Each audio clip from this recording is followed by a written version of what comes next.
Hey, I'm Dave.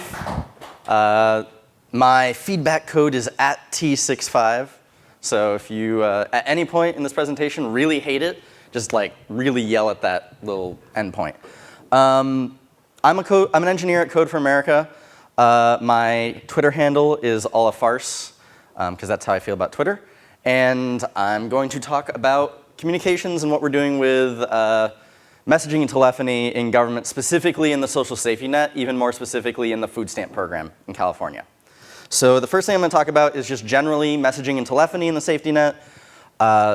More though, I'm going to talk about the power of duct tape and how we use duct tape on systems we do not control at all to start to innovate without getting any buy-in and have a proof point before we even go to a meeting with someone. The biggest thing I'm going to talk about, though, is tactics under constraints. And working with government, it's probably the biggest legacy institution that exists. I mean, undoubtedly it is.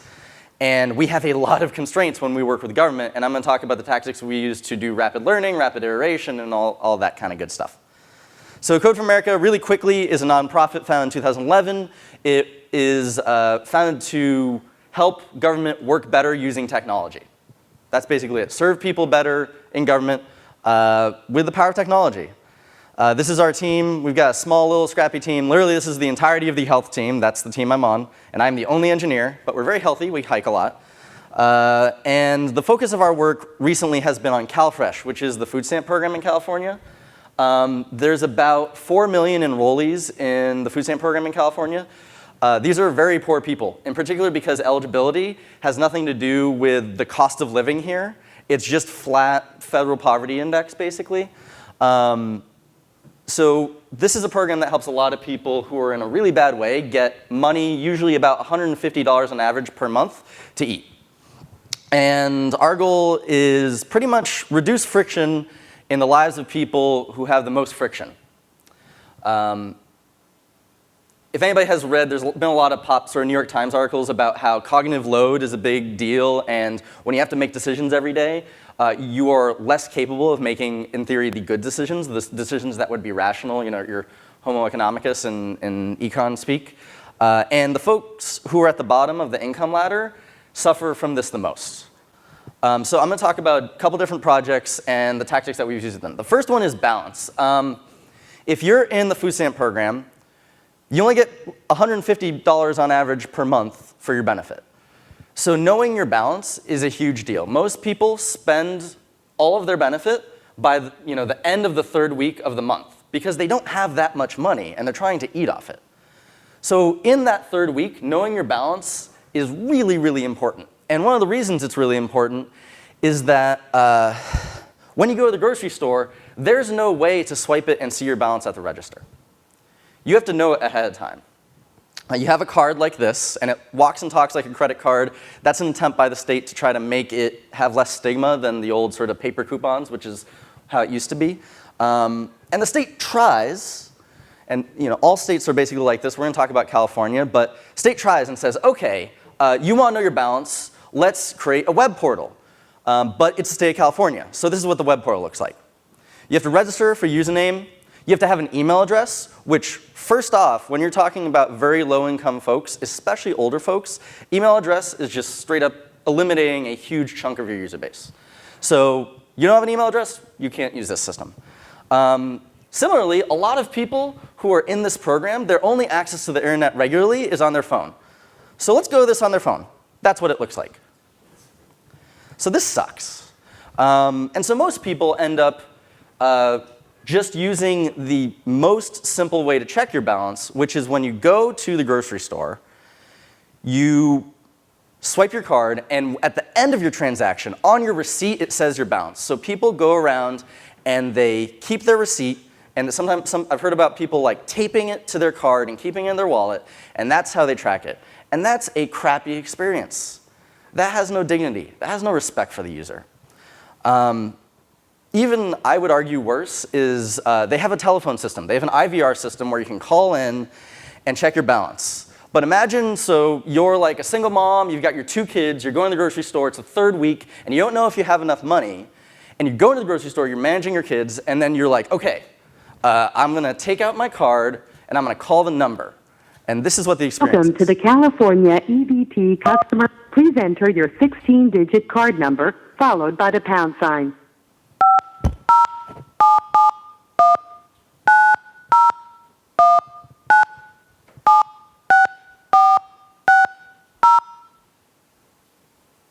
That's painful.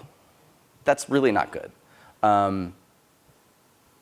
And when we sort of realized this, we were talking to someone at the Department of Treasury who said that checking your balance is the most fundamental financial transaction that exists.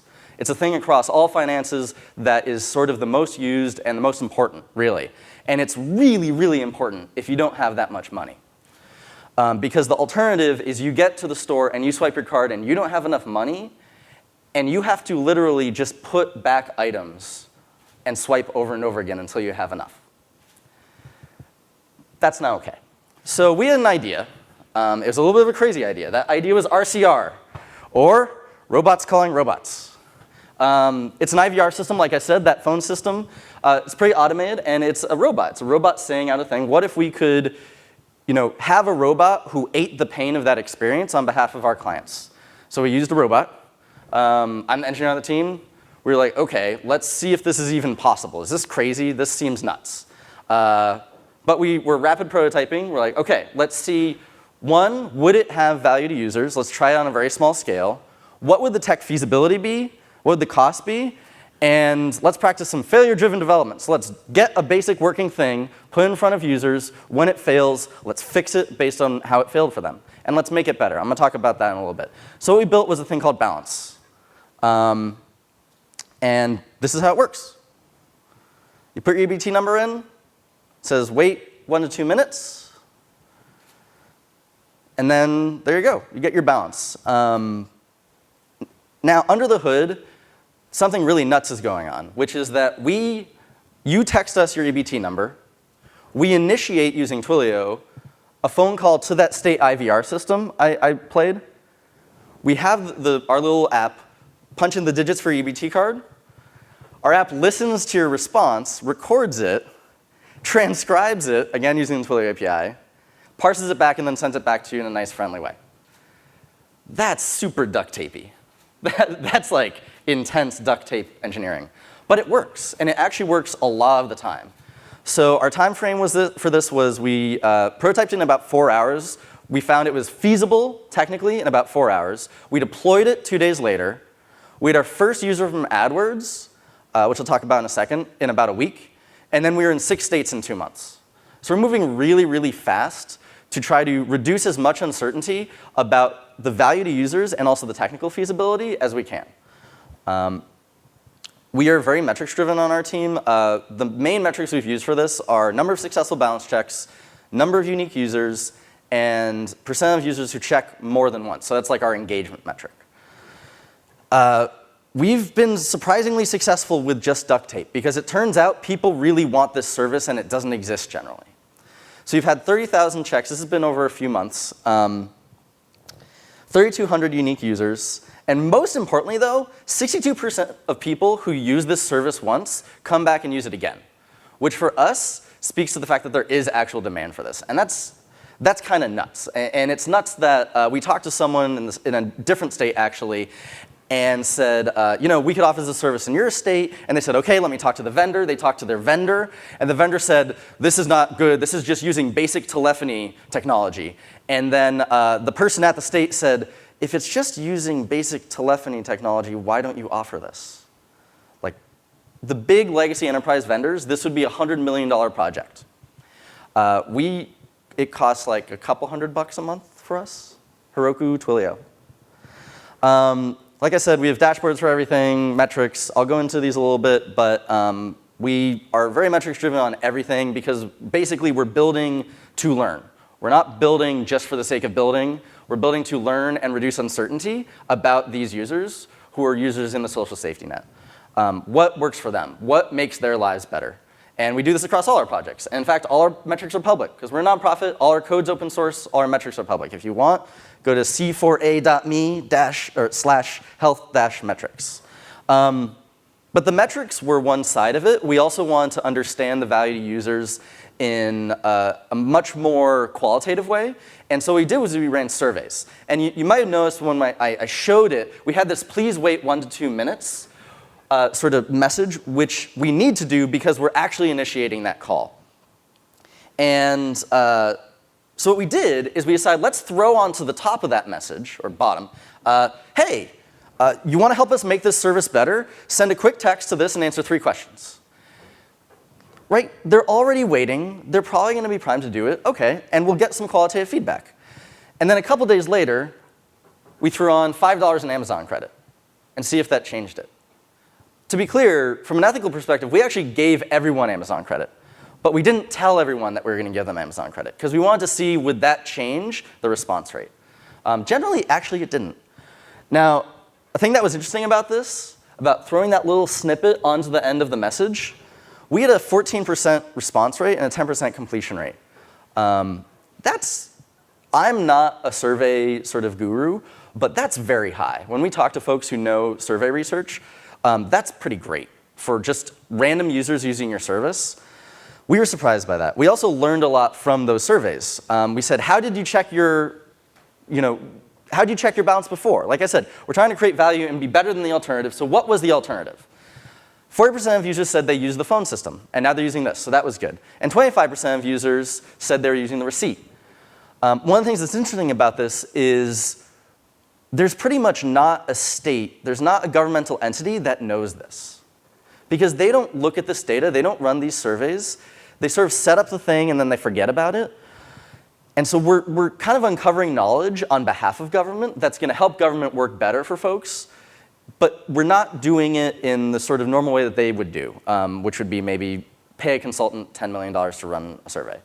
The big thing that was really important for us is we asked the question, how can we make this service better? And 70% said, it was fine, it's great, we have no suggestions. So that was really, on top of the general engagement metric, this was sort of complementary qualitative work that we did. And we also called people to get even more sort of fine-grained. And someone said, it was so much better. That's my favorite quote. But even better than that was I was like, this is a person we were talking to. They said, I was like, finally, it's so annoying to have to call every time and type in all those numbers. And she said it just like this. It was great. She said, now I just copy, paste. And weirdly, we also see that in the logs, because sometimes people copy, paste random other things, which is another part about text services that's great. Look at every log, and especially filter out anything that's a response you expect, because all the stuff that you don't expect is some of the most interesting stuff. So what have we learned? One of the things that we did is every phone number is different for every outreach channel we've created. So we have hundreds of phone numbers at this point. And we have these 3 core metrics across all those phone numbers always in front of us. And you notice this is not a nicely designed dashboard. That's because we're moving really fast and we don't care that it looks nice. This is internal. And it has 0 CSS. It's just raw HTML and the numbers. And one of the things that we discovered is it turns out AdWords works really, really well, which is not going to be surprising for the folks in the room, because a lot of you, in the private sector, AdWords is commodity. Of course you do that. It makes sense, blah, blah, blah, blah. But in social services and government, this is not a thing they think about. And this is where we've gotten the vast majority of our users. And granted, we're kind of buying them, but we compare it to other channels. For example, we've reached out to food banks, and food banks work with their clients, give them cards about how to use the service. We've worked with counties who actually bundle the cards when people get the benefits. And even with all of those elements, AdWords is still clearly a driver here. And you can see that here. This is the growth on just successful balance checks through AdWords. People are coming to the internet searching for, can I check my balance on the internet all the time? And what they get is that awful first screen. And if they're on their phone, they get that awful non-mobile responsive first screen. So the first lesson that we had was AdWords works, even in social services, and maybe even more in social services. Moving on, another thing we learned, this is, I want to point you to this number here, the 77% metric. So Our overall engagement is about 62%, so 62% of people who use it once use it again. In Long Beach, that number is 77%, and what is Long Beach is what's interesting here. Long Beach is literally one person in the health department at the city of Long Beach who we gave them an individualized number and said, hey, send it to the folks you know who are working directly with folks in the community. So she said, we're like, what? And her growth, if you look at also the successful checks, a lot of successful uses of this. And a fair number of unique users relative to even some states where we're running AdWords in that state. Because what this person did is they forwarded it to all their email contacts for social workers and nonprofits that work in the community. And then they talked to their contacts. Word spreads on the street, and that's what she said, is like, when something is good and coming from a trusted source, people use it. And this is another thing we learned, which is that trusted nodes just are great engagement. When, especially someone who is in the social safety net, who is dealing with a lot of scammers out in the world, when they have someone they actually trust giving them something, it's a way bigger opportunity that they're going to use it over and over again. So now I'm going to get to the less comfortable talk about failure. So this is what happens when you run AdWords and you target California, and AdWords is not always just California. So this user texted in, and they were actually in Arizona. And they said, checking balance on my account. It is the right number. It's under Alex, blah, blah, blah. What's your problem? Up yours, it is right. F you. And luckily, Twilio actually censored that for us. But I think I know what it was. So that was a crappy experience. And this was very, very early. This may have been like day 4 of running AdWords. And then we learned, hey, OK, AdWords bleeds over into Arizona. Great. Fortunately, when you're at a small scale, you can make this better. So what we did is we texted him. We said, hey, sorry for the problems. This service only works in California right now. We actually gave him his balance. And they said, we'll send you a text with a free Redbox code movie. And all of a sudden, he was saying thank you. He went from fuck you to thank you. Because we showed some dignity. And we said, like, hey, like, this sucked. Sorry. But we're going to make it right. And in fact, we're going to give you a better outcome than if it had worked in the first place. So from fuck you to thank you, which was cool. And it was another lesson, which was ABC. And it's not Glengarry Glen Ross in this context. It's always be concierging. Always be looking at failure, looking for it in the logs, and then making people whole when they, kind of spun down. And really bad experience plus a human can equal a good experience. And we try to do that a lot. And we get a lot of thanks because people like it. And it's funny because people are texting us, and a lot of them think it's a human because it's really nice and friendly. It's like, thank you, gracias, it's great. I really appreciate it. We're also in multiple languages. But some people are like, psych, this is a scam, LMAO. So that's an issue that, again, we uncovered, and it's basically targeted, and it's basically the AdWords channel, which makes sense. Folks come to AdWords, they put their phone number into a little web form, and then they get a bounce back that's like, hey, text us your EBT card number. That's like that, riddled with scam. So we need to do some trust building, because people were texting us stuff like this. But led to a new metric, new KPI, the ratio of F words to thanks. I am happy to say that number has gone down dramatically after this, which is we learned from that and we added a new feature that was just like, hey, text us your EBT card number, but for more info, text about. And then if you texted about, it said, free text service provided by nonprofit.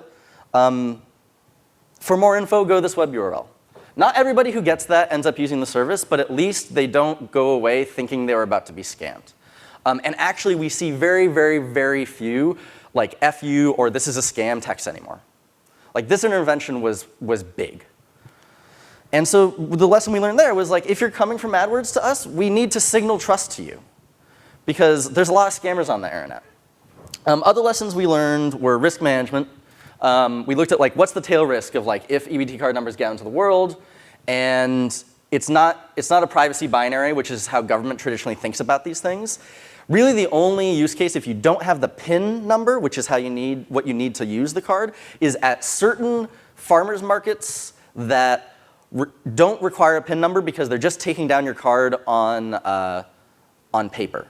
So luckily, that attack vector is not scalable and is pretty unlikely. So we sort of thought about, okay, so that minimizes risk. We're still at a relatively small scale, but that was our due diligence, and we've talked to some lawyers about that. Text also reveals demand for lateral services. What I mean by that is if you look at this person's texting in every minute, over and over again, trying to check their balance. And why? It's because it's the last day of the month. And they know their deposit's about to come in, and they're waiting to see if it has come in, because the state doesn't have a way for you just to get an alert. This is what we want to build next. This is like a proxy for what people really need. And you have revealed demand in text services like this. And we see a lot of texts that are like, hey, my benefits dropped off. How can I fix that? I need to change my PIN. How do I do that? And so once you start to own that channel, even in stuff like social services, you can start to build out those lateral services. Lastly, a lot of people think text services are a human, because if they're friendly, they think they're a human. And so we get stuff like this. Yeah. Anyway. So real quick, lastly, I'm going to talk about a project called Connect. Really run through this, and I'll take a question if there's time. First, a project called Promptly. Like I said, it sucks to go to the register and not have enough money. So we did a project to basically say, OK, what is this experience? Turns out the experience is terrible. The way you know you're about to be dropped from the benefit is they send you an indecipherable letter that says stuff like, what this reads here is, effective 10/1, your food stamp benefits are changed from $200 to $200 each month. That makes no sense, but you get this letter. So you learn to ignore these letters. And if you have unstable housing, you don't get this letter. And so if you were at the register and you swipe your card and you had no money because you were dropped from the program, it's because you got a letter that looked like this. That sucks. So again, robots eat the pain. So we built a thing that instead of getting that letter, we just text the clients, hey, your benefits are about to run out. Like, give us a call, see what's up. And this is great. People really like this. And they call. The problem is, it wasn't actually helping. Like people, we actually did a little look at who got the text versus who didn't get the text, and the termination of benefits rate was the same. So what's going on here? And we looked at the call volume, the call logs. And this is the call duration. And half, roughly, are less than a minute or less than 2 minutes. Those people are not talking to a human and resolving whatever issues with their case. You know why? At this time, operators are still helping callers. Please continue to hold, and your call will be answered by our next available operator. The estimated wait time is 20 to 40 minutes. And who's got the time for that? So that didn't work. So we're like, OK, well, what's that problem? And we're at a thing called Connect. So what Connect is just another robot. You send a text, and it's basically like, OK, I'm going to go call the agency. And what it does is this little tiny Twilio service that calls the agency, navigates the phone tree, gets in line for you, calls you back when it has someone on the other line. And the way it calls you back is that it's actually just playing on loop the director of the food stamp program in San Francisco's voice saying, hi, I've got a client on the other line. Press 1 to connect with them. So when a caseworker picks up, they hear their boss's boss's boss telling them to connect. Little hack, it works. It's small scale, but we've saved 43 hours of people's time with just a 30-person sample. And 75% of the time, the eligibility worker who hears that weird loopy voice actually chooses to connect with the client. So duct tape works. We're innovating on a small scale using duct tape because then when we go to a meeting with the Director of Social Services for California, we have things that work. Not things that are long-term, the architecture that they'll be, but things that are work with real active users. Government's a huge opportunity for user-centered innovation. Social services can have dignity by default. This is, at Code for America, we have a 1-year program, which is the fellowship, which is a year of service for awesome engineers, developers, and awesome project thinkers to work on the hardest problems in product that exist. So if you know someone or you yourself are interested in this, go to codeforamerica.org/apply. I'm Olafars on Twitter, and I have like 30 seconds if there's one question. Otherwise, I can just gracefully step off.